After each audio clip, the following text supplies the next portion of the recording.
I don't see it. Okay. Even I was searching for it. Where is the recording button? Komal, you have to take over with the recording partner. Okay. All right. Let's do this again, Swapnadi. I'm still learning. Swapnadi, welcome to New Journey Meditation Group USA. Thank you so much for saying yes right away.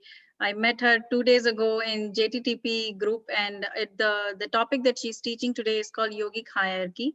And I'm amazed and I'm so happy that she's here with us. Let me introduce you to all. Today we have wonderful speaker, Master Swapna Gajjala from Austin, Texas. She was introduced to Anapanasati Dhyan 2.5 years back, and since then she has seen great changes in her life. Her husband and son have turned vegetarian and became regular meditators. She's very inspired by Patriji's simplicity and his passion to spread meditation. Spirituality seed was sown from her childhood by her parents, and Anapanasati Dhyan has watered it, and that's when her true journey started. Since then, she's a part of many PSSM events in USA and started volunteering for Austin PSSM and kids and adults meditation classes. Some of the programs she hosted are Face to Face with Patriji, Digital Meditation Summit, Digital Swadhyaya Yogam, Face to Face with Varalakshmi Ma'am. She also got opportunity to host the show Soul Connect, in which various spiritual masters across the globe share their journey and wisdom. She is blessed to be a part of PSSM family. And I am blessed that she's here today, with a great topic. So welcome Swapnadi. Swapnadi, me and Komal invites you here. The floor Thank is you all so much. yours. Yeah. Thank you so much. Hello, everyone. I'm very, very happy to meet you all.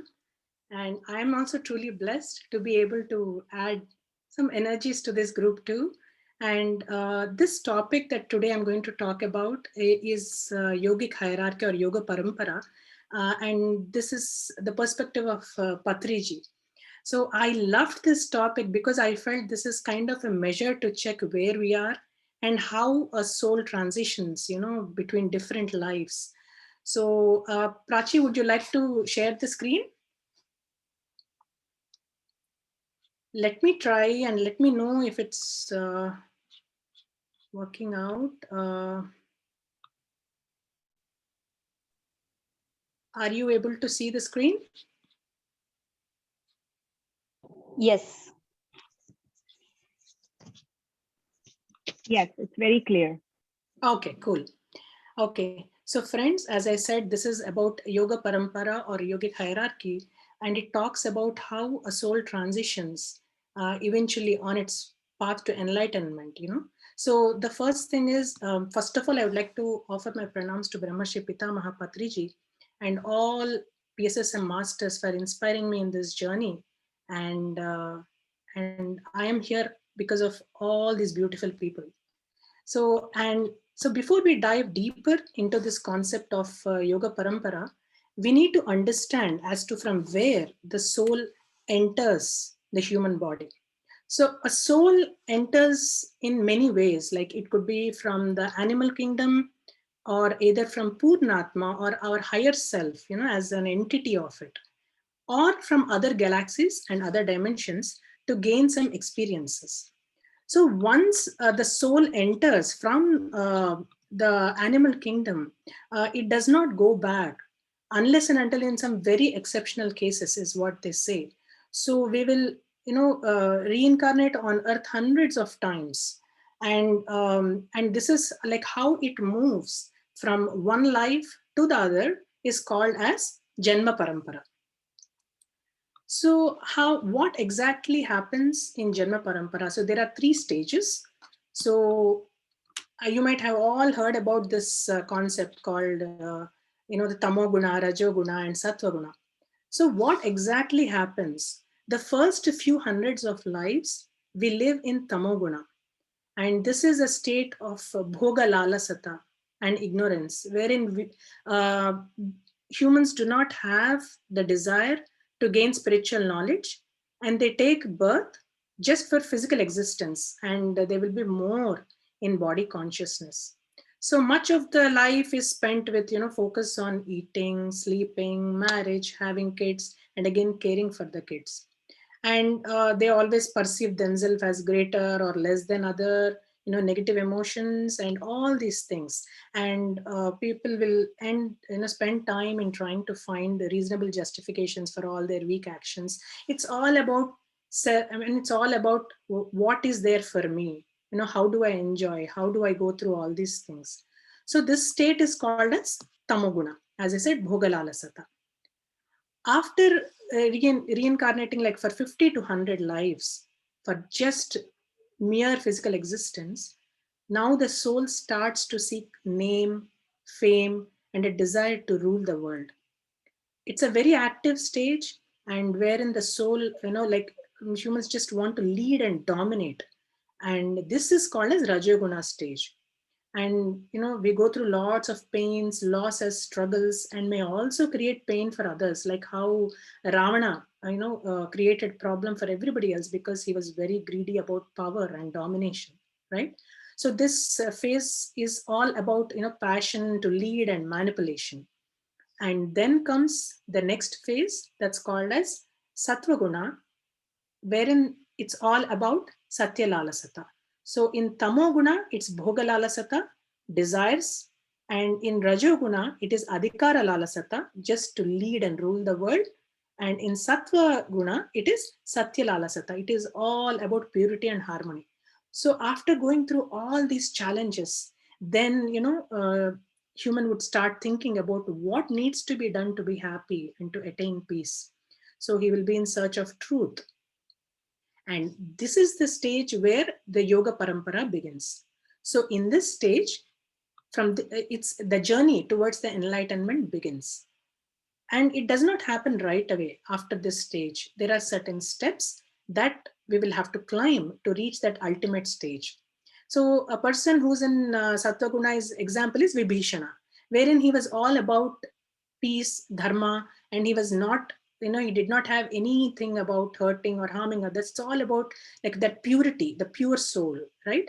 So after this, when this passion, when this thing starts to seek the real truth, that is when, the yoga parampara begins. So yoga parampara is the steps that the soul travels, to attain the stage of enlightenment. So in Bhagavad Gita, Sri Krishna said, Bahunam Janmanam Ante Jnanavan Mam Prapadyate. So it's so after taking many lives, cycles of births and deaths, is when the humans attain enlightenment. And this journey towards the enlightenment starts in Yoga Parampara. Okay, so what is yoga is generally, it's a generic term for physical, mental, and spiritual discipline. And it is about, there are like, you might have all heard about the 4 types of yoga, like karma yoga, bhakti yoga, jnana yoga, and raja yoga. Now, friends, there is not much emphasis on bhakti yoga because bhakti yoga is all about trying to connect with oneself, realizing that God is within you and you are God. It is not about idol worship or trying to seek the truth outside you. See, these things have been formed to help us in trying to get to that ultimate stage. But this is only one of the things that we do to know what that we are God. But idol worship is not everything. So there is not there is, so they say, like according to like PSSM principles, right? They say idol worship is not a thing. You need to go within. So even Jesus says that seek ye the kingdom of God, and kingdom of God is within. And you might have also heard this quote about Swaswarupana Sandhanam Bhaktiritta Videyate, wherein it is knowing and being connected to oneself is the real bhakti. So it does not belong to something outside you or another person. It is all about you. So that's why we will be focusing on Karma Yoga, Jnana Yoga, and Raja Yoga, because realizing that you are God happens through all these stages. Now coming to what exactly, so Karma Yoga has 2 parts. Jnana Yoga has 2 parts and Raja Yoga has 1 part. And how they typically come, the order in which they come is Karma Yoga Part 1, and then comes Jnana Yoga Part 1, and then comes Raja Yoga, and then comes Jnana Yoga Part 2, and then Karma Yoga Part 2. So Karma Yoga Part 2 is the final stage. So great masters like Gautama Buddha, Jesus, they all reach the Karma Yoga Part 2. And once we reach that level, that will be the last life. It is, you can call it as a pinnacle, the ultimate stage. Now, let us look at what is Karma Yoga Part 1. Okay, so as I said, there are two parts. So the first stage in the yogic hierarchy is Karma Yoga Part 1. And Karma Yoga Part 1 again has 4 stages. The first stage talks about leading life without harming or hurting anyone. Like you may not do good to others, but you are not going to harm or hurt them. So you don't spend time in trying to argue and create that hatred and harm animals. You're just trying to follow the non-violence or ahimsa concept here. The second stage in Karma Yoga Part 1 talks about doing good to others. So we are trying to help our fellow beings. So the more you do good, you get good karma. Like doing social service, planting trees, donating food, any kind of charity work are the activities that we do, wherein we are trying to spend time in trying to help others. We are willingly trying to help others. And stage 3 talks about doing karma, but without expectations. So in Bhagavad Gita, Lord Krishna says, Karmanye vadikaraste ma phaleshu kadachana, ma karma phalaheturbhur mate sangotsava karmani. So you have the right to work only, but never to its fruits. So we are not going to focus on what is the end result of what we are doing. You just do your karma and leave everything. So many people you might have heard, like they ask this question that even though someone is not very nice, they get all good things and I do a lot of good things, but still why is my life like this?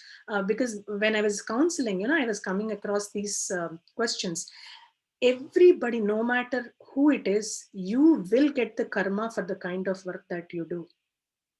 So some people may get it immediately or later based on what you have done. And karma is not just about this current life, friends. It's all about past lives also, what we have done. So we need to understand, we need to be like a witness and trying to reason out instead of questioning why me. Patriji says, ask why not me, right? So karma, so you have to just do your karma and just do not have any attachment to the action, or just leave it, do it and leave it. So as you sow, so you reap. You might have all heard about that. So instead of wasting time on the end result, just do it and leave the rest. And then comes the stage 4. This stage talks about doing karma without the feeling of I or ego. It's a very difficult stage. So actually, this does not happen that easily during this stage, but this is all about trying to focus on right things to come to this state. So it's all about sowing that thought in your mind that, it's not you. It is a practice actually. So it does not happen right away. It is just like a starting point for us to come to that stage. So as I mentioned, so these are the 4 stages in karma. The first one is ahimsa. The second one is, trying to do good to others. The third one is, doing karma, but do not have any expectation. And the fourth one is do karma without any feeling that I am doing it, or don't let that ego part come in it. Okay. So in Karma Yoga Part 2 comes towards the end of Yoga Parampara, as I said, which is the ultimate stage. Now the next one that comes is Jnana Yoga. Again, sorry friends, yeah, Jnana Yoga. So in Jnana Yoga, we start realizing that we are not body but soul. There is not just this earth, but there are many other worlds, and that you realize that you have a lot of potential. There is no death, and you can also the departed ones are in the other worlds. You get a taste of these concepts in this stage. And there are 4 stages in Jnana Yoga part 1 too. That is, first one is Shravanam. Shravanam is listening. So you tend to develop that interest to listen to spiritual discourses, and you may also listen to the words of your guru or wise people, or through the recordings or audio books, and anything that, you know, like that gives that wisdom to you. You'll spend that time in trying to listen. And the second stage in Jnana Yoga part 1 is Mananam. This stage is about recollecting or reminiscing. So it's a process of, like, whatever you have learned, your self study or whatever you have heard from your teacher, you're trying to recollect all of them and trying to just absorb it. So it's a great way to, you know, strengthen your memory, keep your mind engaged in pure thoughts, and trying to, you know, consolidate all the knowledge that you have. So it also provides you an opportunity to you know, summarize what you have learned, and also clear your doubts and identify areas where you need to put further effort. So this is all about Mananam. And then comes the third stage, that is Nididhyasana. This is all about applying and practicing. So you probe deeper into the knowledge, whatever you've acquired through Shravanam and Mananam, right? All that you try to put it into practice. So you, with the help of self-inquiry also, or they call it as Vichara. So what is self-inquiry? Is the kind of that mindfulness practice wherein you're asking yourself good questions to come to that point or gain that edge. So it is not that mechanical effort. It is all about trying to, you know, examine, analyze, and evaluate whatever you've learned. So and then you start coming into that thing of more of being in soul consciousness. And the fourth stage in Jnana Yoga part 1 is Sakshi Bhutam or Sakshatkara. It is a witness mode. So you become conscious and you will always be in that like a witness in all the circumstances without being affected. So you just, you know, you might have heard about Shakespeare quote, all world's a stage, we struck and fume, we are all mere actors, we do our part and depart. So we come to that understanding that whatever is happening around us is just part of the story, and do not get, you know, perturbed or disturbed, or do not get overwhelmed. Just be in the witness mode. And even you know, Shankaracharya also says like Kastvam koham kutaya hatame kame janani kome tataha. So in that, what he means is like, where are you from? Where am I from? Where did I come from? Who is this? So just inquire, and leaving aside this, you know, these things that are happening around you, and just take life as a dream or as a story. So as I said, Jnana Yoga part 2 comes after Raja Yoga or Dhyana Yoga. So coming to Raja Yoga, this is the phase wherein we begin meditation. That's why it's also called as Dhyana Yoga. So we feel like talking to masters, we'll yearn to see them. You know, it's all about trying to find what it is and trying to just, you're so determined. There's a story in Kathopanishad about Nachiketa. He's an 11-year-old boy who wants to know what happens to him after death at the age of 11.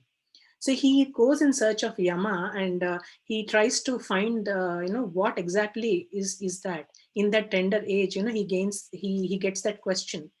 There's a story in that, but we'll not go there today. But yeah, so that's what happens. It's all about, you want to talk, you want to know more, you want to connect to everything, and whatever you have done in, you know, in that stage, you want to just try to go deeper into it. And this is where this stage is called as Raja Yoga. So you won't just spend time in trying to listen or revising and all that. Instead, you will start focusing on just the breath. It's all about trying to focus on breath, doing astral travels, and meditate at the level of higher masters. So it's all about, so if you see, like, you know, no matter what you are, like if someone is a prime minister or a bus driver, it's all about just trying to sit and meditate. Like how we give bath to our body every day, we are trying to give bath to our soul through this cosmic energy, or it's called as cosmic shower. So there are 4 stages in Raja or Dhyana Yoga. The first one is focusing on just the breath. Patriji keeps saying, Shwasameda Dhyasa. So it's all we do is that Sukhamaya Pranayam. There is no strict thing. You can sit in any place, any time, any position. All you need to do is close your eyes and focus on breath. And no chanting should be done. Sit in a comfortable posture. That is what we are all doing, friends. The Anapanasati meditation, wherein you're trying to keep your spine straight and just focusing on your breath. And the second stage is making your mind empty. So how can you do that? By starting to meditate with minimum of, the sit according to your age. Like if someone is 20 years old, every day they need to spend minimum 20 minutes in meditation. So that is what will help you become thought free. And the third stage comes after this is attained, that is intake of cosmic energy. So we will have a feeling of energy flowing from the top of our head. Many of you might have already experienced it. We experience healing, we experience pains in the body, and you may also feel like hot and cold sensations. So this is all part of that cosmic energy intake. And Patriji gives a beautiful analogy wherein he says like, this is like delivery pains. So only after the delivery pains, the baby comes out.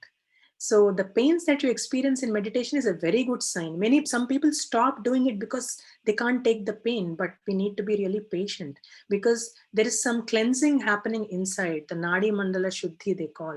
And these pains are also called as Kundalini pains. So just be patient and continue your practice. So some people say, if I'm sitting in a certain way, I'm having pain. Okay, you change, but don't stop meditating, because eventually you will come to a stage wherein you will not have any pains in your body. And the fourth stage in Raja or Dhyana Yoga is the wisdom eye or the third eye activation stage.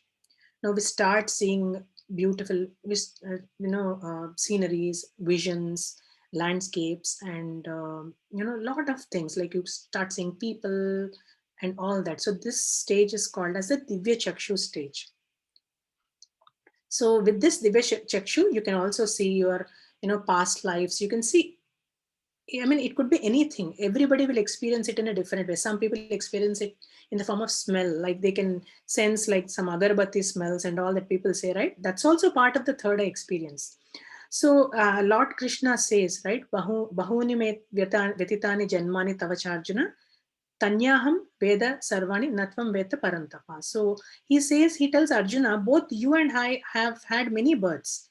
You have forgotten them while I remember them. Now, how does he remember them? It is through this Divya Chakshu. So, and even they say like Lord Krishna gave Dhritarashtra the divine vision, right? That is also through this Divya Chakshu. He was blind, but he was given this vision through this Divya Chakshu. And you might have also heard about people who are trying to, people who predict future, right? Like Nostradamus or, there's a very famous Saint Potuluri Veerabrahmendra Swami. So all these could predict most of the future in the similar way. That is all through their third eye and this Divya Chakshu. And even Gautama Buddha also witnessed all his previous birth through this process. So it's very important that we practice it regularly so that we activate. I mean, we get access to all these things. And once our third eye opens, that is when the next stage begins, which is Jnana Yogam Part 2. So in Jnana Yoga Part 2, we start hearing and seeing masters in meditation. So if you all remember in Jnana Yoga Part 1, we saw Shravanam, Mananam, Nididhyasana, and Sakshi Bhutam. Here it is Shravanam 2, Mananam 2. That's all Part 1. This is Part 2. But the difference between the both is there we are physically trying to put some effort in reading, in listening, and in practicing and applying and all that, right? But here, the Shravanam 2 is about hearing from masters in meditation. This is how, if you remember, if you know any of the masters, they say we channel to certain people, right? So this is how they do it. So you're trying to go within and connect to masters. Instead of using your external senses, you're going within. So these messages can be by hearing or some body sensations, and some people get visions. I've heard certain masters who said that they saw what they'll be doing, right? So and they got message from Mahavatar Babaji, or they got message from great masters to spread meditation or do things. So this all happens, when they go within. So they don't need to do anything outside. It's just within the meditation. The second one is Mananam 2, the second stage. In this stage, we reflect and revise the concepts, whatever we have heard. Like if someone says that I saw Jesus and he asked me to spread meditation or teach a certain concept to others, then you try to reflect on it and do it. So you start thinking, but there might be many lifetimes, friends, between all these stages. It takes a lot of patience to be able to do what is being conveyed to us. And then comes nididhyasana. And this is about, again, practicing and applying those concepts. This could also involve you trying to go and go out to spread meditation or do whatever is told to you by the masters. So, and the fourth stage is the Sakshibhutam 2 stage. Again, we will be witness of every experience we gain in meditation and third eye. So what we are doing is we are not trying to analyze each and everything. Sometimes people say, why am I getting this? Why am I doing this? So they are so stuck with whatever they are seeing in meditation, and they're stuck with the experiences. So what they say is, just be a witness and try to just understand that experience. That's it. Like, okay, that's it. Don't dwell too deep into it. And if you have to do something, that will be coming from your intuition. See, some people, even though they know these concepts, they do not want to do it, right? So it should all come from your heart. So you just be a witness of this every experience that we gain, and just just leave everything, just focus on your practice. Now when people see us sitting in this stage, right, like when we are doing more and more meditation in this stage, so they say that, why are you sitting continuously in meditation? Don't you have, they might comment and they might judge. They might also say, why are you wasting so much time? So it's all their ignorance, because they are still not in that stage. It's not that they are not wrong. They are correct according to the stage that they are in. So if as a meditator and being in this stage, we just need to give, we should not be bothered by those comments, and just continue to do what you're doing. Ultimately your heart will tell whether whatever you're doing is right or wrong. So they're correct in their stage, but they're not correct in the perspective of this trying to seek this ultimate reality. So, and also, friends, we need to move on from this each stage to the advanced stage as soon as possible, and not to try to hang on for long. And then comes the ultimate stage, that is Karma Yoga part 2. So this stage is all about teaching and spreading meditation. So, Gautama Buddha, after his Divya Chakshu was, activated, he wanted to go and, convey and teach whatever he's learned to his gurus, but he realized that they are no more in their body. They left their body, and then again he closed his eyes to think about like whom he needs to convey this. And he sees his 5 friends, in that third eye vision, and then he goes in search of them, and he sees that they are somewhere in Kashi. So he will go search. He went, searched for them, and taught them meditation. So this stage is about bringing people into meditation. And what happened was, though he spent so much of effort in trying to convey, but it was lost because people got engrossed in the ritualistic things instead of trying to focus on the real truth. So we should always try to search within, friends. That's what I was trying to tell. So we need to look within, try to gain the wisdom by listening to gurus and masters, and try to convey this to people. So, and the person who teaches meditation, who spreads meditation, and who travels to teach meditation to everyone is almost in his last lives, and will be soon free from the birth and death cycles. So Patriji says we need to live like Jesus, Gautam Buddha, and Mahavira. So they did not teach what is right or wrong. They only gave us the wisdom needed for the soul. So we may cross all these stages in few lives or many lives. So everything depends on the free will of the soul. As I said, some people, though they have this access, right, to all these things, they still do not want to apply that. It's on their free will. So, because we have this knowledge now and we are in this path and we know where we are, it is important that we continue this practice and eventually reach this stage wherein we are able to help everyone around and also help ourselves by spreading this wisdom. And friends, all these teachings of gurus and masters are only to just help us in this path. Nobody can come and give us enlightenment. Like Lord Krishna says, Uddaret Atman Atmanam Avasadayet Atmaiva Hyatmano Bandhur Atmaiva Ripuratmanaha. So we are responsible for our own elevation or debasement. So nobody can give us enlightenment. So we have to attain that with our own effort. But we can use all these tools and all these guides and uh, guidance and tips to help us to achieve this stage. So this is the ultimate stage, friends. So the most important thing is we need to meditate more. We need to teach to others. We have so many options now. We need not go anywhere. We can teach and attend meditations virtually and all that. And eat vegetarian food and do not overeat. Eat fresh food. Inculcate meditation practice in your kids. The sooner one starts, the better it is. Many people think this is not the age. It's okay. After a while, once they settle down, they can start doing all these things. But that's not true. The sooner they start, the better it is. And reading the right spiritual books is also very important, friends.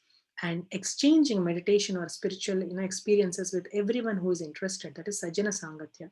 So Patriji always says Dhyanam, Swadhyayam, and Sajjana Sangatya are very important. These are the main things. So, and in Sajjana Sangatya, what do? We learn, we hear to words of wisdom, and we also, exchange our experiences. And to me personally, listening and sharing experiences immensely helped me in my spiritual journey, friends.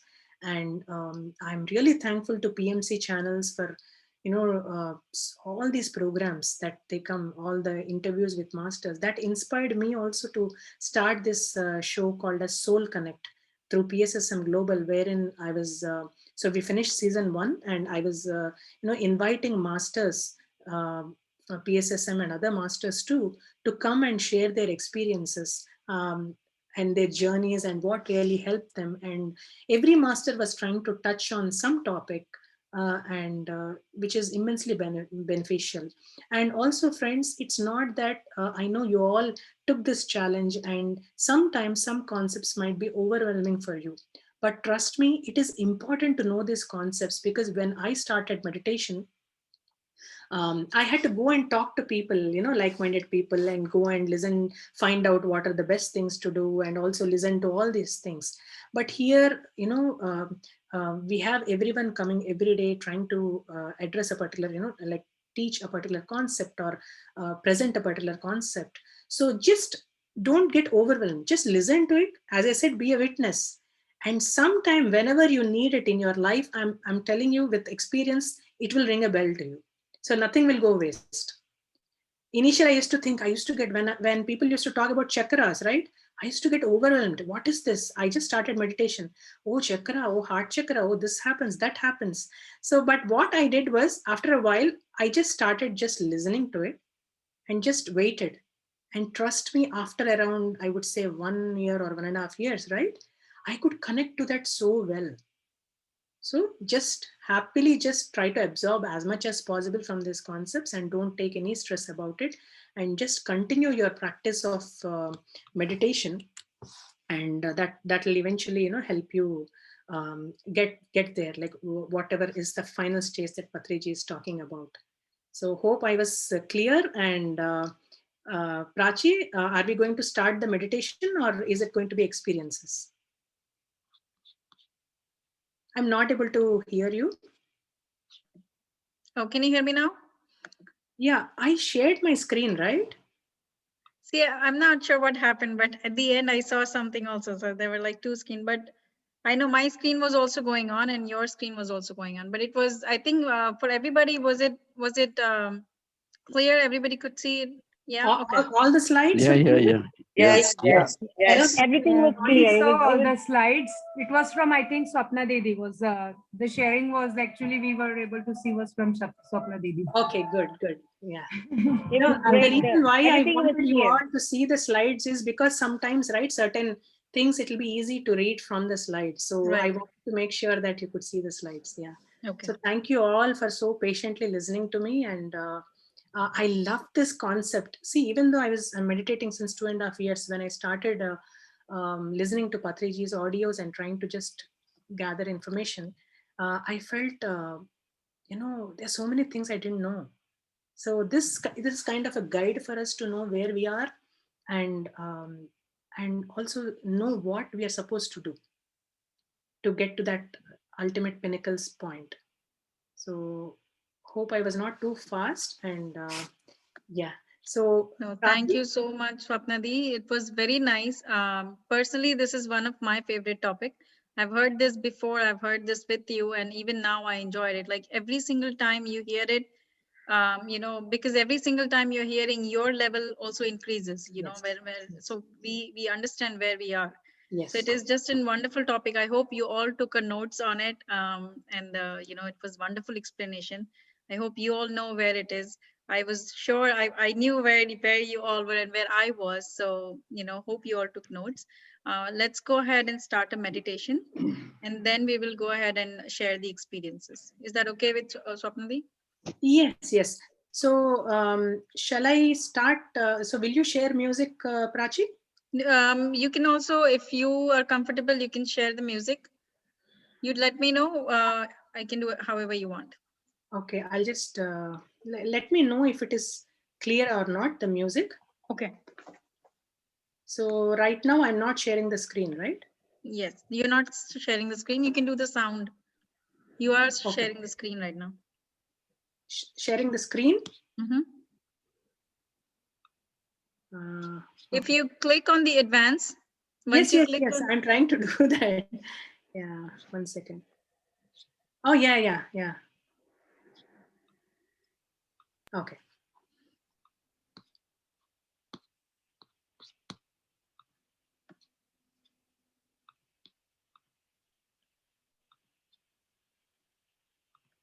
Just give me a minute, friends. Friends, if you all can open the camera, that would be great. Swapnadi will be able to connect with you all, and the energy will flow, more faster. We'll be able to connect with each other. We can also see the position, the way you are sitting, and correct if needed. Thank you. 1 second, Prachi. I'm just having an issue here. Actually, I had some issue yesterday, but I thought I sorted it out. Just give me a minute, okay? Sure.